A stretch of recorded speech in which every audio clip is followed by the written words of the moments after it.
এই যে কম্পিউটার, এই কম্পিউটারের চেয়ে আর বড় কম্পিউটার কিছু নয়। তারপরে হঠাৎ দেখি যে সেই এত বছর আগেকার সেই নাম আর কি ফট করে না বল, আরে আরে পিয়ের হার্ডি, পিয়ের হার্ডি তার নাম বলে চলবে। তারপরে আমি একটা এক্সারসাইজ করি। আমি এক্সারসাইজটা হচ্ছে যে কোনো নাম যদি মনে করতে না পারি তাহলে আমি কিন্তু চেষ্টা করি সেই নামটা মনে করতে পারি, চেষ্টা করতে থাকি, জানার চেষ্টা করতে থাকি, চেষ্টা করতে থাকি। আর আমার আরেকটা মেথড হচ্ছে যে আমি কোনো একটা নাম ভুলে গেলে বা কিছু আরম্ভ করি এ বি সি ডি করে, এ বি সি ডি এই করতে করতে আমি অধিকাংশ ক্ষেত্রেই দেখি যে ঠিক তার নামে, যেমন যদি কারো নাম হয় পল্লব, তাহলে ওই বিতে এসেই কিন্তু পল্লব নামটা বলবে। এইটা অধিকাংশ ক্ষেত্রেই, তোমরা টেস্ট করে দেখতে পারো, অধিকাংশ ক্ষেত্রেই এটা আমি নিজের পদ্ধতি আছে, আমি দেখেছি এটাতে কাজ হয়। এ বি সি ডি বাংলাতে পারি না কেন, বাংলাতে বিশ্রী একটা, বাংলার যে এটা মনেও রাখা যায় না কিছু। হ্যাঁ, তো এই মেমোরির এক্সারসাইজ আমি নিজে এই এক্সারসাইজটা করি, আমি চেষ্টা করি এটা আনার চেষ্টা করি, আনার চেষ্টা করি। আপনার এরকম মনে হয় যে আপনি মেমোরি লস করছেন, এরকম মনে হয়? হ্যাঁ, আপনি মেমোরি লস করছেন, এরকম কি মনে হয়? মেমোরি লস করছেন মানে ভুলে যাচ্ছেন, ভুলে যাচ্ছেন, এরকম মনে হয় আপনার? মেমোরি ভুলে যাচ্ছেন, ভুলে যাচ্ছেন। মেমোরি হ্যাঁ, নষ্ট হয়ে যাচ্ছে। হ্যাঁ। মেমোরি তো কিছু তো বয়সের জন্য কিছু হতেই পারে। আমাদেরই তো হচ্ছে এখন। তো আপনার এই তবে কৌশল একটা জিনিস হচ্ছে, আপনি এখানে বসে আছেন তো, হঠাৎ আপনার নাম ভুলে গেলাম। হঠাৎ করে হয়, এটা হয়, হ্যাঁ। আমার হাসিব এখানে ছিল, হাসিবের নাম ভুলে গেল। তো হাসিবকে জিজ্ঞেস করলাম যে তোমার নাম কি, এরকম এরকম আবার হয়, হঠাৎ করে বলবো। তো ওইটা ভালো, আপনার ওই এ বি সি করে এই কৌশলটা আমিও কাজে লাগাবো, আমারও হয়তো এইটা আবার এইটা আমি দেখেছি, এই এক্সারসাইজটা প্রথমে একটা চেষ্টা করি মনে করার, তারপরে ওই এবিসিডি করি। আচ্ছা, আর একটা গবেষণায় দেখা গেছে যারা বেশি ফিকশন পড়ে, বই পড়ে, হ্যাঁ, বিশেষ করে ফিকশন, তাদের মেমোরি ঠিক থাকে অনেক, কারণ আগেরটার সঙ্গে পরেরটা মেলাতে হয়, মেমোরি চর্চাটা হয়। এটা কিন্তু একটা গবেষণা হয়েছে, হ্যাঁ। তার ভাই তো পড়েন, প্রচুর পড়েন, এই কারণেও বোধ হয় আপনার মেমোরিটা এখনো যথেষ্ট ভালো আছে।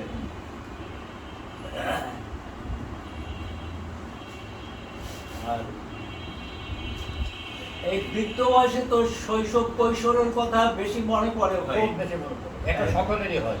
এটা সবাই ছেলেবেলা খেলা, আমার তো একদম যাকে মানে ছেলেবেলার সমস্ত ঘটনা শুয়ে শুয়ে, এই যে রাতে তো ঘুম আসে না, রাতে ঘুম হয় না, এই সব নিয়ে আসে, এই শুয়ে শুয়ে সব করুন, যত রকম কথা, কত রকম কথা, নানা রকম কথা মনে হয়। শৈশব কৈশোরের কি ওই ভয়টা আপনার ফিরে আসে না? আমি যখন ছোটবেলায় ভয় পেতাম, পরকালের ভয়, যে মরে গেলে আল্লাহ আমার কি করবে না হবে, হ্যাঁ, এই ভয়গুলো বোধহয় আর আসে না এই বয়সে। এটা পরকালের ভয়, যে আমি মরে গেলে কি হবে। আমি তো পরকালে বিশ্বাসই করি না, কাজে পরকালের ভয় কিসে। ছোটবেলায় তো পড়তেন, শৈশব কৈশোরে পড়ছেন না?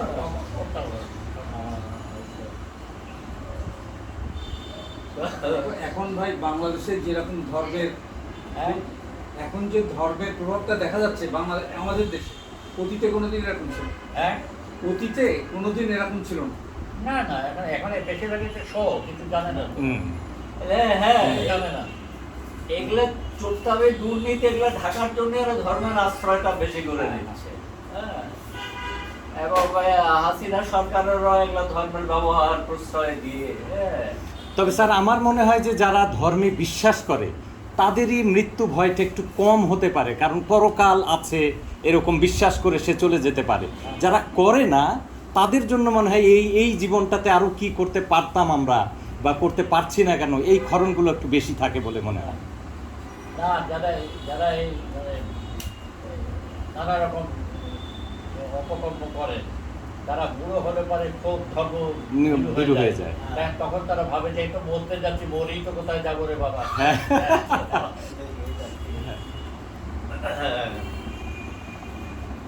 ধার্মিক লোকদের ভাই একটা কমন ক্যারেক্টার, হ্যাঁ ধার্মিক লোক তাদের একটা কমন ক্যারেক্টার হচ্ছে তারা খুব সেলফ সেন্টার, হ্যাঁ হ্যাঁ খুবই আত্মকেন্দ্রিক। হ্যাঁ। নিজেকে নিয়ে হ্যাঁ। কাল একজন এসেছিল এখানে, আমাকে ফোন করেছিল আবু সাইদ খান। আমি আবু সাইদ খান মনে করলাম যে সাংবাদিক আবু সাইদ খান। একজন আছে হ্যাঁ সে আছে ভালোই, সাংবাদিকদের করতে পারে, এখন সমকালের উপদেশ সমকালে আমাকে বললো যে আপনাকে আমি একটা বই দিয়েছিলাম এরকম প্রকৃত ইসলাম নাকি আর কি। আমি বললাম এটা তো আমি মনে করতে পারছি না, আপনি একটা 71 সালের স্মৃতি কথা দিয়েছিলেন সেটা হয়তো মনে করতে পারি। যাই হোক দেখ, তারপরে কালকে 6টার সময় এসেছিল সে লোক আসতে দেখলাম এ তো আরে ওই আবু সাইদ খান না, এ আর একটা লোক, একে ডেকেও নেই কোনোদিন। তা বললো যে হ্যাঁ আমারও নাম আবু সাইদ খান, আমি একটু লেখালেখি করি, আপনাকে বই দিয়েছিলাম কি ইসলাম প্রকৃতি এবং প্রকৃত ইসলাম বলে একটা বই দিয়েছে। তার সাথে বসে ইসলামের উপরে অনেক আলোচনা করলাম, কোরআনের আয়াত আওরালাম, অনেক কিছু বাইবেল বললাম, মহাভারত রামায়ণ। আপনার সূরা মুখস্থ আছে এখনো কিছু কোরআনের আয়াত? আর রহমান আল্লামাল কোরআন খালাকাল ইনসান আল্লামাহুল বায়ান আশ-শামসু ওয়াল কমারু বিহুসবান ওয়ান নাজমু ওয়াশ শাজারু ইয়াসজুদান। এগুলো কি আপনার ওই ছাত্র অবস্থায় মুখস্থ করেন? শৈশব আগে কৈশোরে ছেলেবেলাতে পড়েছি সব অনুষ্ঠান। তবে আমার একটা জিনিস খুব ভালো লেগেছে, আমার অবাকও, আপনার বাবার সঙ্গে এই ধর্মীয় বিশ্বাস নিয়ে কখনো বিরোধ হয় নাই। এটা হয়নি, মানে ওই আলোচনা আমি করতে চাই। এটা যেখানে ঝামেলা হবে আমি জেনে শুনে আমি কেন অশান্তি করতে পারি। ভালো ভাই, ঠিক। হ্যাঁ। আমি একবার ছোটবেলায় আমার মাকে, আমি যখন ধর্মদ্রোহী হই, উনি তো কোরআন পড়তেন, আমি জানি আপনি কোরআন পড়েন কেন, উনি বাংলা বইটাও পড়তেন, এটা মানে বোঝেন না কিছু না, এটা পরীক্ষা। আমি তো অতদিন একটু নাস্তিক হয়ে গেছি। এইসব কথাবার্তায় ওনার রিয়াকশন খুব খারাপ হয়েছিল, যে আমি তো বিকল্প কোনো বিশ্বাস তাকে দিতে পারিনি। কোনো মেলা প্রশ্ন করেন যে তাহলে আল্লাহ নাই, পরকাল নেই, কেমনে বুঝলি তুই? হ্যাঁ, ও ভাই, ভাষা দেখে ওই যে জলিল সাহেব এখানে যে ন্যাপ করতো, তার মেয়ে একটা ইংরেজি সাহিত্য পড়তে একটা ভালো, হ্যাঁ নীলু ওটা। আচ্ছা আচ্ছা, একটা মেয়ে হ্যাঁ প্রশ্ন করেছিল, religion is the freedom of the master, এটা কি আপনি মানেন না মার্কসীয় ইয়ে? ওরা অনেক চুপ করে যে বলেছেন যে হ্যাঁ, ধর্মকে অত্যাচারী শোষকরা ব্যবহার করেছে অনেক, হ্যাঁ, তারা ক্ষমতায় টিকে থাকার জন্য, হ্যাঁ। তারপর চুপ করে থেকে, তাহলে কি আপনি পরকাল মানেন না?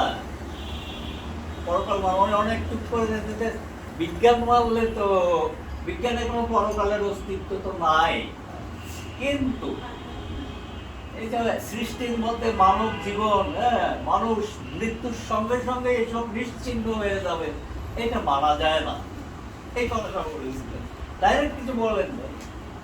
আমার কথাটা ভালো লেগেছে। আমি মানুষের মানতে পারি না যে আপনি মরে যাবেন, আমি মরে যাবো, আমরা শেষ। সেটা ভাবতে পারেননি সেটা আলাদা কথা, কিন্তু আসলে তো নাই। না না ভাই, আপনার একটা থাকি। আকাঙ্ক্ষা যে একটা মানুষ বেঁচে থাকবে, আমি একটা মানুষ মনে করে আমি একবার নিশ্চিন্ত হয়ে যাবো, এটা কিরকম কথা হবে? তা তুমি তো আগেও ছিলে না, তাতে অসুবিধা কি? তুমি পরেও থাকবে না? না না, কিন্তু এই যে আপনার চিন্তা চেতনা, বিজ্ঞানও কিন্তু এখন চূড়ান্ত কিছু, হ্যাঁ, বলতে পারেন এই চেতনা নিয়ে, হ্যাঁ, আপনার চিন্তা চেতনা কিন্তু থেকে যাবে, আপনার বইয়ের মাধ্যমে থাকছে, হ্যাঁ, অনেককে সংক্রমিত করবে, হ্যাঁ, একটু করে। এইভাবে আমরা তো বাঁচে মানুষ, বা এই জন্যই যে আমরা, আপনি সারা জীবনে এত কাজ করলেন, দিলেন, আপনার মৃত্যু সব শেষ, এটা কিন্তু না। আপনার, আমার মানে পারিবারিক স্মৃতি আমার মাধ্যমে থাকবে, আপনার বই যদ্দিন আছে, আপনার বই প্রভাবিত, এটা তো ইতিহাসে দেখা যাচ্ছে 400-500 বছর পরেও একজনের বই চিন্তা, মানুষের কাজ থাকে কিন্তু মানুষ তো থাকে না। হ্যাঁ ওইটাই, কাজের মাধ্যমে থাকে, কাজের মধ্যে দিয়ে বেঁচে থাকতে হ্যাঁ হয়। হ্যাঁ, কাজের মাধ্যমেই থাকে, সেটাই, এটাই তো আমরা চাই যে কাজের মাধ্যমে, কাজের মাধ্যমেই থাকুক বলে। বইয়ের এখান থেকে প্লেট নাও, হুম লিখবো। নিচে থেকে প্লেট নাও। জি এটা খাও।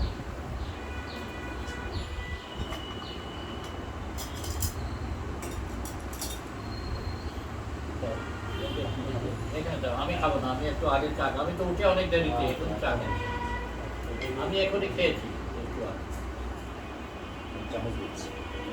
আমি আজকে বলে অনেকদিন গত 4-5 বছর ধরে সকালে খাই, আমি খাই খুব অল্প, তুমি এটা খেয়ে কিন্তু মোটামুটি এখন তার গোশ মাছ এখন ভালোই লাগে না খেতে। হ্যাঁ, সবজি খাই, ফল টল খাই, এটাই খাই।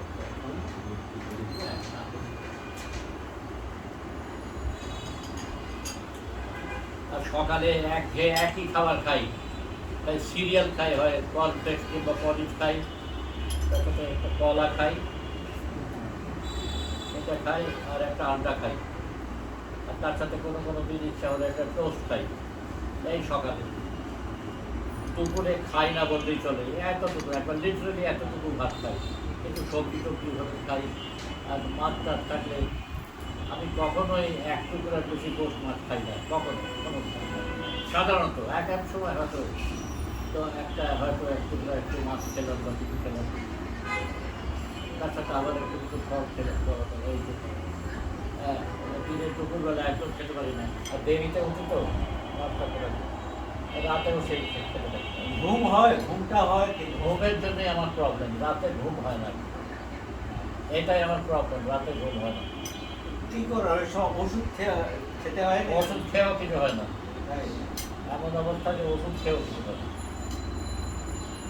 ওই সময় কিছু ক্রিয়েটিভ চিন্তা করা যায় না, লেখার ভাবার এগুলো? অনেক সেখানে রাতের বেলা আমি অনেক প্রবন্ধ দেখি, রাতে অনেক জিনিস চিন্তা করে এটা দেখি। কোনো কোনো সময় এরকম হয় যে একটা চিন্তা করলাম, তারপরে ভাবলাম যে একটু ভুলে যাবো, উঠে তারপরে উঠে লিখে রাখি। হ্যাঁ, এটা ভালো, নোটরা একটা, হ্যাঁ।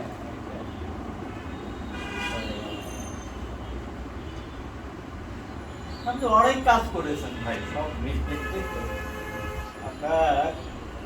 না, এটা ঠিক যে আমাকে বলতেই হবে যে আমি অনেক কাজ করেছি, হ্যাঁ। আমি যে এত বই লিখেছি, এইটা তো অন্য লোকরা ইউনিভার্সিটিতে পড়ার সময় বেশ সময় লাইব্রেরিতে কাজ করে এ করে, আমি তো 24 আওয়ার্স এবারে একটা হোল টাইমার হিসেবে কাজ করেছি। আমি তো পলিটিক্যাল কাজ করি হোল টাইমার হিসেবে, হোল টাইমার হিসাবে কাজ করছি।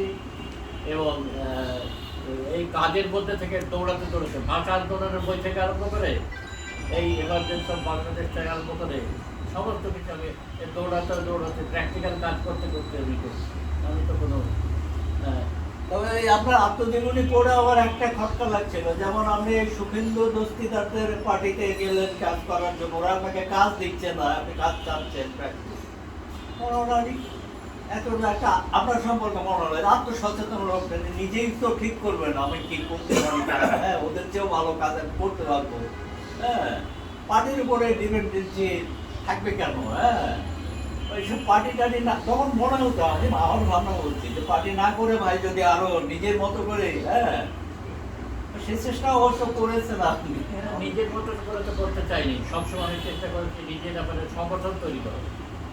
সংগঠন তৈরি না করে আমি তো কিছু করতে চাই। আমি যে পার্টি ছাড়লাম পর থেকে তো 72 সাল থেকে তো আমি সংগঠন করার যেটা আমাদের লোকের সাথে আলাপ আলোচনা করে সংগঠন, হ্যাঁ, আমি সংগঠন ছাড়া তো কিছু হবে না, সংগঠন ছাড়া।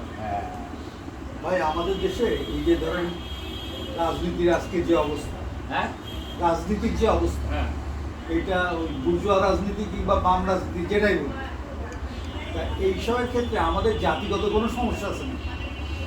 জাতিগত কোনো সমস্যা আছে না? হ্যাঁ জাতিগত সমস্যা তো, জাতিগত সমস্যা। সেটা কিরকম ভাবে?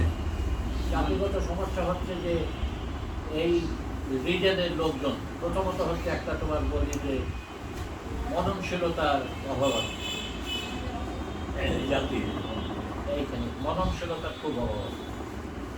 এখানে উচ্ছ্বাস আছে, আবেগ আছে। হ্যাঁ, মননশীলতা বলতে যে জিনিসটা, সেজন্য দেখা যাবে এখানে মননশীল দেখা খুব সামান্য, মননশীল দেখার কদরও নাই। মননশীল যে কাজ করবে তার বিপদ আছে। যেমন আমি বলি আমি তো মননশীল কাজ করছি, আমার বিপদ।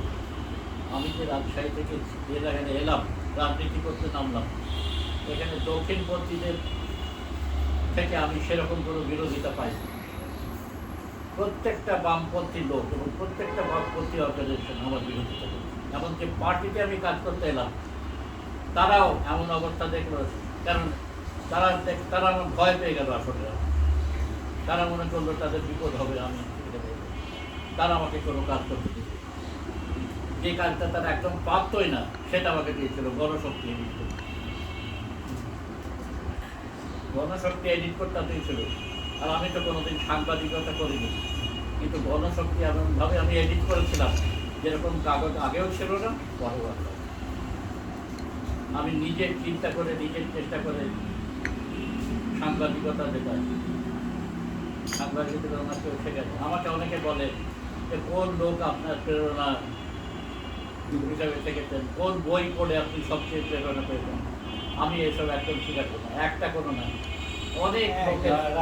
অনেক লোকের কাছ থেকে আমি উৎসাহ পেয়েছি, প্রেরণা পেয়েছি। অনেক বই পড়ে আমি তারপরে কোনো একটা বই পড়ে আমি একবারে নাচতে লাগলাম, এরকম কোনো কিছু।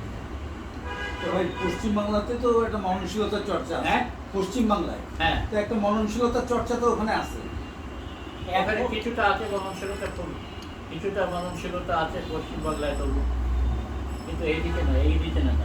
এখনো কিন্তু আপনার বই এবং সিরিয়াস সাহিত্য ওখানে অনেক বেশি পড়ছে, চলছে। সেখানে ব্যাপক আমার পরিচিতি আছে, ব্যাপক হ্যাঁ। পশ্চিমবাংলায়। আর এখানে যে কিছু লোক বলে যারা আমার রাজনৈতিক কাজ অপছন্দ করে, তারা আমার জন্য বলে যে আপনি ওই ইউনিভার্সিটিতে থাকলে আরো বেশি কাজ করতে পারতেন। আমি বলি আমি বাবু যে কাজ করেছি তার চেয়ে বেশি কাজ কি করে ইউনিভার্সিটির লোকে করছে। আমি তো ইউনিভার্সিটিতে যতদিন ছিলাম ততদিন যা কাজ করেছি, ইউনিভার্সিটি ছাড়ার পর তো আমি কাজ করেছি এইসব কাজ। হ্যাঁ, ইউনিভার্সিটি ছাড়ার পর থেকে তো আমি কাজ করেছি। ইউনিভার্সিটিতে থাকার সময় তো বসে বসে ভাইস চ্যান্সেলরের গোষ্ঠী উদ্ধার ছাড়া তো আর কিছু হতো না। আর লোকজনের খালি এটা সমালোচনা বসে গেছে। আমার মনে আছে রাজিয়া খান তখন ছিল এই 58 সালের দিকে রাজশাহীতে ছিল ইংরেজি ডিপার্টমেন্ট, তো জিল্লুর রহমান সিদ্দিকী ছিল, তো ওখানে 10টা পর্যন্ত প্রথম দিকে ইউনিভার্সিটির বিল্ডিং ছিল না, 10টার দিক পর্যন্ত কলেজের বিল্ডিংয়ে ক্লাস হতো, তারপরে ক্লাস হতো পরে আমরা ভোলাদাস একাডেমি ছিল সেখানে চলে যেতাম অফিসে বসে। তো সেখানে মাঝে মাঝে এখানে ওখানে আড্ডা। একদিন জিল্লুর রহমান সিদ্দিকের হেড ছিল, তার কামরায় বসে গল্প করছি, 10টার পর ওখান থেকে গেলাম, যা বসে গল্প করছি, 1টা 1:30 বেজে গেল। তো জিল্লুর রহমান সিদ্দিকী ছিল, রাজিয়া ছিল, আর কারা কারা ছিল। তো সেইখানে সাজ্জাদ হোসেনের সম্বন্ধে আলোচনা হচ্ছে, অনেকক্ষণ ধরে সাজ্জাদ হোসেন। তখন রাজিয়া যখন শেষ হলো, আমার শুনছি আমি, তখন রাজিয়া বললো, সে তো খুব দুইটি লোক ছিল তো, রাজিয়া বললো that we have been discussing a man like Sajjad Hossain for such a long time indicates the emptiness of our life in Rajshahi.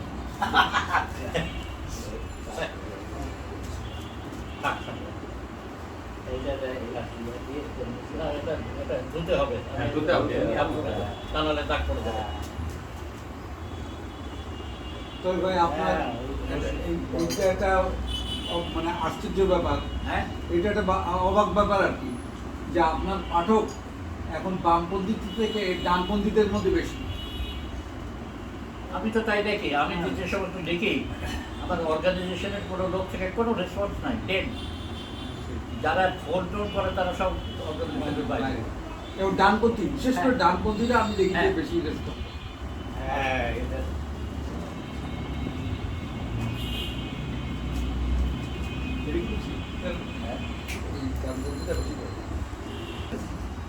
এই বইটা দেখলাম নাকি? ওটা একটা হ্যাঁ? আপনাকে একটা আমি গল্পের বই উৎসর্গও করেছিলাম, যেটা শ্রেষ্ঠ গল্পের মধ্যে কয়েকটা গল্প আছে, উচ্ছেদ খেলা, পলিটিক্যাল গল্প। হ্যাঁ, সেটা জরুর, কিন্তু সেটা তো আমি জানি না। হ্যাঁ, উৎসর্গ আপনি দিয়ে গেছিলেন আপনার, আপনি আবার ভূমি বইটা ওইটা একটা দিয়ে গেছিলাম তার আমার জায়গায়। ওই শ্রেষ্ঠ গল্প এবার যেটা দিয়েছি তার মধ্যেও আছে ওই গল্পটা, সবগুলো পড়েছে। আবার তাহলে তো আপনি আপনার ওর ভালো মন্দ যা হয় একটু লিখবেন এইবার। আর তো নাই, আমার তো একটা স্মৃতি থাকবে, আমার বইয়ের মধ্যে আপনার লেখা আরো কেউ লিখবে, অনেকে কয়েকজন পাঠক। আমার একটা বই আছে ভাষা ও সাহিত্য প্রসঙ্গে, জানো? হ্যাঁ, হ্যাঁ, ভাষা ও সাহিত্য প্রসঙ্গে। ওইটা হাসান আজিজুলকে উৎসর্গ করছে। হ্যাঁ? এটা। হাসান আজিজুলকে যেটা উৎসর্গ করছে। কে? হাসান আজিজুল। হ্যাঁ, হ্যাঁ, হ্যাঁ, হ্যাঁ। আপনি দেখেছেন? আমার কাছে নাই। দাঁড়ান, আপনাকে একটা দিতে হবে। দেখি, আচ্ছা, থাকলে আমি তো আসলে সাহিত্য ভাইত্য কিছু জানি না। আমি একটা লেম্যান হিসেবে যা বলবো। আর না, আপনি তো আগে পড়েছেন না, ওটা অনেক, খুবই, পড়ার। ওইটা ভাই খুবই একটা অসাধারণ। হ্যাঁ? ওটা খুবই গুরুত্বপূর্ণ বই। তো প্রচুর গুরুত্ব, বারবারই হ্যাঁ। আছে যেটা হ্যাঁ, এর মধ্যে এটা নেই। অন্য বইয়ের মধ্যে আছে। এইগুলো যেটা অন্য বইয়ের মধ্যে ছিল না সেইগুলো। সেইটা দিছে। হ্যাঁ। আমি তো আখতারুজ্জামানের ছিলেগত সেপাইয়ের উপরে কথা আমি বলেছি যে এই নামটা ঠিক আছে। উপন্যাসের যে ভেতরে যা আছে হ্যাঁ। তার সাথে এই নামটা ঠিক আছে। মানে চিলেকোটার সেপাইয়ের ভূমিকা এই বইতে খুব সামান্য, কিন্তু পুরো অথচ এটার নাম চিলেকোটার সেপাই দেওয়া। ওই যে আপনি ওই সময় চিলেকোটার প্রসঙ্গে বলছিলেন, এই কথাটা খুব স্ট্রাইক করছিলেন। রাজনৈতিক উপন্যাস লিখতে গেলে, হ্যাঁ, রাজনৈতিক উপন্যাস লিখতে হলে রাজনৈতিক চরিত্রও দরকার। এটা আপনি একবার বলছেন। এটা তো আখতারুজ্জামান ইতিহাস ছাড়া তো ওখানে সেই সময়কার যে 69-এর শহর আর গ্রামের উপরে যেটা লিখেছে আখতারুজ্জামান, এই তো কেউ লেখেনি। হ্যাঁ, ভাই আমার কাছে তো খোয়াবনামার থেকে এই চিলেকোটার সেপাইটা সফল মনে হয়। হ্যাঁ, খোয়াবনামার থেকেও চিলেকোটার সেপাইটা তো অনেক সফল মনে হয় উপন্যাস। ওটা ওই পরের। হ্যাঁ, খোয়াবনামা। হ্যাঁ, খোয়াবনামা। খোয়াবনামা। হ্যাঁ, হ্যাঁ, ওইটার থেকে তো এটা অনেক সফল মনে হয়। হ্যাঁ। চিলেকোটার সেপাইটা। কম নাম্বার ল্যাঙ্গুয়েজের কারণেও কমিউনিকেট করে কম। ল্যাঙ্গুয়েজটাও সমস্যা, আবার আপনার ধরেন প্রেক্ষিতটা চিলেকোটার সেপাইতে যত জীবন্ত মানুষ পাওয়া যায়, খোয়াবনামায় এরকম পাওয়া যায়। মানে আখতারুজ্জামান ইতিহাস ছিল, উপন্যাসিক ছিল, ইন্টেলেকচুয়ালি খুব এরকম লোক ছিল। লোকটা ইন্টেলেকচুয়ালি খুব উঁচু দরের লোক। উঁচু। হ্যাঁ, পড়াশোনা করতেও বেশ। ইলিয়াস মরে যাওয়ায় মানে বাংলা সাহিত্যেরই বিরাট ক্ষতি হয়েছে। হ্যাঁ, ইলিয়াস মরে যাওয়ায় বাংলা সাহিত্যেরই ক্ষতি হয়েছে বিরাট। উনি তো শুরু করলেন অনেক দেরিতে। হ্যাঁ, ইলিয়াস অনেক দেরিতে শুরু করলেন, তো তারপরে তো প্রোডাকশন কম। দেরিতে শুরু করার লোক আমিও। হ্যাঁ, আমি অনেক দেরিতে শুরু করছি। আর ওদের নীরজ চৌধুরী, উনিও বেশ দেরিতে। ও আরো দেরি। হ্যাঁ, অনেক দেরিতে। দেরিতে কাজ করলে ও যে বড় কাজ হবে না এমন না। নীরজ চৌধুরীর প্রথম বইটা একদম হিট বই, সবচেয়ে ভালো বই তার প্রথম বইটা। হ্যাঁ, চার্চিল বলেছিলেন যে এত ভালো বই আমি খুব কম পড়ি। উইনস্টন চার্চিল বইটা সম্বন্ধে বলেছিলেন আমি এত ভালো বই খুব কম পড়ি। নীরজ চৌধুরীর সাথে কি আপনার সাক্ষাৎ হয়েছে? লোকটা খুব এক্সেন্ট্রিক ছিল, খুব অহমিকা ছিল, খুব দারুণ। হ্যাঁ, অহমিকা মানে বাংলাদেশ উনি লিখেছেন, হ্যাঁ, নীরজ চৌধুরী লিখেছেন যে বাংলাদেশ স্বাধীন হয়েছে যেদিন শুনেছি তারপর থেকে 2 রাত আমার ঘুম হয়নি। হ্যাঁ, তবে যেদিন বাংলাদেশ স্বাধীন হয়েছে এটা শোনার পরে 2 রাত আমার ঘুম হয়নি, যে এই দেশ এরা শাসন করবে। আমার হলো যে আত্মঘাতী বাঙালিতে হ্যাঁ, আছে আমার কাছে আছে। আচ্ছা, ওরকম অনেক আরেকটা আছে আত্মঘাতী রবীন্দ্রনাথ। হ্যাঁ, হুম। তাই আর কি। উনি আবার সেক্রেটারি ছিলেন শরৎচন্দ্র বসুর বোধহয়, শরৎ বসু। হ্যাঁ, শরৎ বসু। সেক্রেটারি ছিলেন। হ্যাঁ, সেক্রেটারি। শরৎবাবুর সেক্রেটারি ছিলেন উনি 46 সালের দিকে।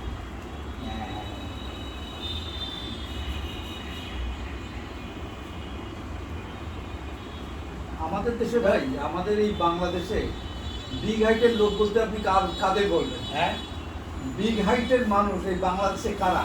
কি? বিগ হাইট মানে উঁচু স্তরের উঁচু লোক। স্তরের, উঁচু দরের মানুষ। এখানে কারা আছে? এই বাংলাদেশের মানে বাংলাদেশের সান অফ দি সয়েল। হ্যাঁ,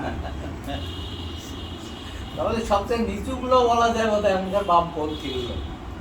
ভাবতে হবে।